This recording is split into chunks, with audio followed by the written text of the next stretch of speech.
Michael Zaidan, Chaos Jump. Yes. It's an honor to be talking to you at Bowl Expo. The honor is all mine, sir. And tell me a little bit about Chaos Jump. We've seen it before and wrote about it, and now the details will come out. Well, so it's a 4-player system.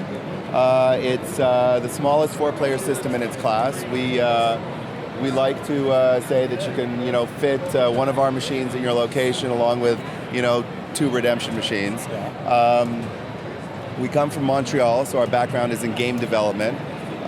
We really focus on trying to make replayable games, rather than putting a lot of filler in our library. So we have 2 games right now that are doing terrific. Chaos Jump, which is the first game with the system. It's kind of a family fun adventure.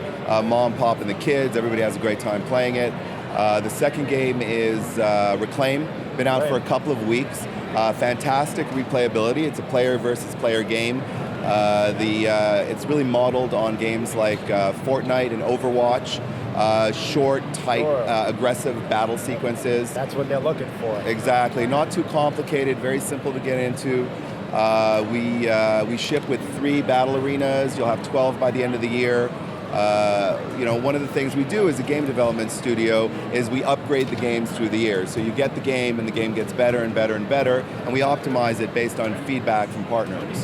So this is another thing we've been doing is really, communicating regularly with partners, getting best practices around machines, learning from them, learning from what's happening with the players on the ground. We take that feedback to our developers and we refine the game and sort of add features that are operator features as well as player features. We've heard that some of the best contact brains are up in Canada and Montreal, so you've harnessed them all, huh? We're very lucky because Montreal, about 20 years ago, they did all these tax incentives to bring video game companies to Montreal before it really blew up. So, Ubisoft is there, EA is there, Warner Games is there, Google's setting up their new gaming centers there. So all of our developers are lead developers. They're all guys who were on the first Assassin's Creed, Grand Theft Auto, Splinter Cell. It's a very high level of developer and game designer in Montreal.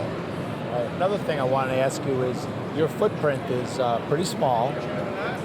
Does it make sense for the FEC industry to maybe put 2 of these, and can they link together to play 4-on-4? I'm glad you asked. That's a great question. So actually it does.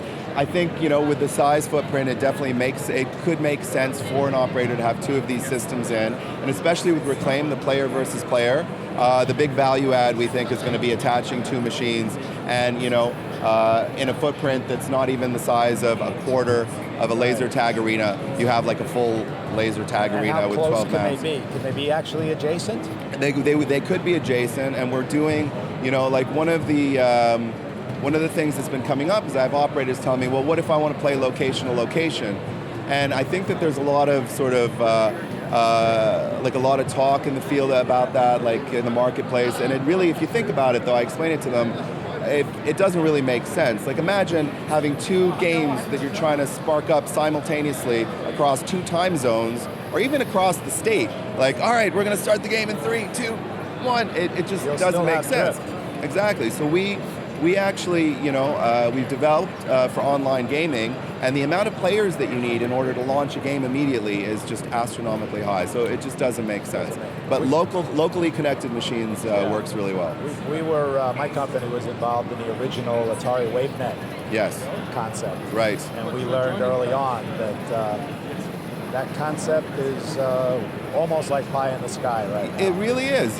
People I think they like the idea because it sounds like, okay, it's kind of like what's happening online, but if you think about it, it makes 0 sense. Michael, I had one more question to ask. Yes, there was sir. a lot of buzz last week about a special announcement between you and Betson. You want to tell us about that? Yeah, of course. So that was a great thing. We're very excited to be working with Betson. The deal was about a year in the making. I think I met them at Amusement Expo last year, handed off my card. We were just getting into the location-based industry from digital distribution. I didn't really know anybody. And just sort of, we're talking to a lot of people and really trying to find a great fit. And I think,